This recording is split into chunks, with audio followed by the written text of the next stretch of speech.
ஜெயிலையே பார்த்துட்டேன், இனி என்ன பயம்? அமித்ஷா தரப்புக்கே பணியாத சசிகலா. பறக்கும் பாஜக ஆஃபர்கள். தமிழக அரசியல் களம் எப்போதும் திருப்பங்களுக்கு பஞ்சமில்லாதது. குறிப்பாக ஜெயலலிதாவின் மறைவுக்கு பிறகு அதிமுகவில் ஏற்பட்ட பிளவுகளும் அதிகார போட்டிகளும் இன்று வரை ஓய்ந்த பாடில்லை. இதற்கு நடுவில் சசிகலாவின் விஸ்வரூபமும் அவரது புதிய கட்சியும் பலவித எதிர்பார்ப்புகளை உண்டாக்கியுள்ளது. அது குறித்த சில செய்திகளும் கசிந்து வருகின்றன.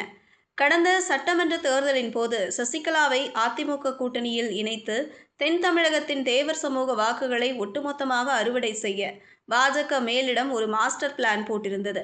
ஆனால் எடப்பாடி பழனிசாமியின் பிடிவாதத்தால் அது கைகூடவில்லை. இப்போது மீண்டும் ஒரு தேர்தல் நெருங்கும் வேளையில் சசிகலாவை மையப்படுத்தி புதிய அரசியல் மூவ் ஒன்று கையில் எடுக்கப்பட்டுள்ளதாக தெரிகிறது. அதிமுகவில் எடப்பாடி பழனிசாமியின் ஒற்றை தலைமைக்கு எதிராக சசிகலா, டிடிவி தினகரன், ஓபிஎஸ் மற்றும் செங்கோட்டையன் என பலமுனை போட்டிகள் நிலவின. இவர்கள் அனைவரும் எடப்பாடி எதிர்ப்பு என்ற ஒற்றை புள்ளியில் இணைந்திருந்தனர். கடந்த அக்டோபர் 30ஆம் தேதி தேவர் ஜெயந்தியின் போது சசிகலா, தினகரன் மற்றும் ஓபிஎஸ் ஆகியோரை சந்தித்து பேசிய செங்கோட்டையன் திடீரென தாவேக கட்சியில் இணைந்தது அரசியல் வட்டாரத்தில் பெரும் அதிர்ச்சியை ஏற்படுத்தியது. இதற்கிடையே பாஜகவின் கடும் அழுத்தத்திற்கு பணிந்த டிடிவி தினகரன் தான் யாருக்கு எதிராக கட்சி தொடங்கினாரோ அதே எடப்பாடி பழனிசாமி தலைமையிலான தேசிய ஜனநாயக கூட்டணியில் இணைந்தார். மற்றொருபுறம் ஓபிஎஸ் தனது ஆதரவாளர்களுடன் திமுகவில் இணைந்தது அதிமுக தொண்டர்களிடையே சலசலப்பை உண்டாக்கியது.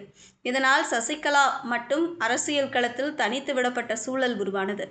ஆனால் தனித்து விடப்பட்டாலும் சோர்ந்து போகாத சசிகலா ராமநாதபுரம் மாவட்டம் கமுதி அருகே பிரம்மாண்ட பொதுக்கூட்டத்தை நடத்தி தனது புதிய கட்சி கொடியை அறிமுகம் செய்தார். பிப்ரவரி 24ஆம் தேதி ஜெயலலிதா பிறந்த நாளில் கொடியை ஏற்றியவர் கட்சியின் பெயரை அறிவிப்பதில் மட்டும் நிதானம் காட்டி வருகிறார்.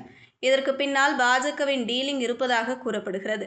சசிகலா தனி கட்சி தொடங்கினால் அது அதிமுகவின் வாக்கு வங்கியை பாதிக்கும் என எடப்பாடி பழனிசாமி அமித்ஷாவிடம் முறையிட்டாராம். இதன் விளைவாக அமித்ஷா தரப்பு சசிகலாவுடன் பேச்சுவார்த்தை நடத்தி வருவதாக தகவல்கள் பரபரக்கின்றன. சில நேரங்களில் அன்பாகவும் சில நேரங்களில் மிரட்டும் துணியிலும் இந்த பேச்சுவார்த்தைகள் நீடிக்கிறதா. ஏற்கனவே சிறையை பார்த்துவிட்டேன், இனி புதிதாக எதுவும் நடக்கப் போவதில்லையே என்று சசிகலா கராராகவும் கெத்தாகவும் பதிலளித்துள்ளதாக தெரிகிறது. உடனே சசிகலாவை சமாதானப்படுத்த பாஜக சில ஆஃபர்களை முன்வைத்துள்ளதா.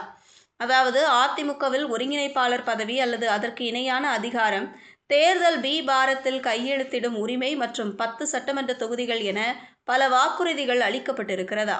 ஆனாலும் இத்தனை காலமும் தன்னை கண்டுகொள்ளாத நிலையில் இப்போது பாஜகவின் இந்த திடீர் அணுகுமுறைகளையும் ஆஃபர்களையும் முழுமையாக நம்ப சசிகலா தயாராக இல்லையாம். எனினும் எடப்பாடியையும் சசிகலாவையும் ஒரே கூட்டணியில் வைப்பதன் மூலம் பாஜக நிறைய ரகசிய அரசியலை செய்கிறது என்று அதிமுக சீனியர்களே புலம்பரத் தொடங்கியுள்ளனரா. எப்படி பார்த்தாலும் சசிகலா எடுக்கப் போகும் முடிவுதான் அடுத்த கட்ட நகர்வை தீர்மானிக்கும் என்பதால் பொறுத்திருந்துதான் பார்க்க வேண்டும்.